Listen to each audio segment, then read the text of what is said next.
శ్రీకాకుళం జిల్లాలో విషాదం, ఇద్దరు చిన్నారులను హతమార్చిన తల్లి, అనంతరం ఆత్మహత్యాయత్నం.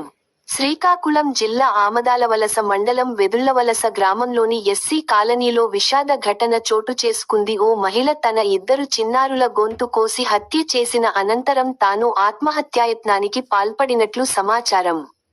ఈ ఘటనలో ఇద్దరు చిన్నారులు అక్కడికక్కడే మృతి చెందగా, తీవ్రంగా గాయపడిన మహిళను చికిత్స నిమిత్తం ఆసుపత్రికి తరలించినట్లు తెలుస్తోంది. సమాచారం అందుకున్న పోలీసులు ఘటనాస్థలానికి చేరుకుని ఆధారాలు సేకరించి దర్యాప్తు ప్రారంభించారు.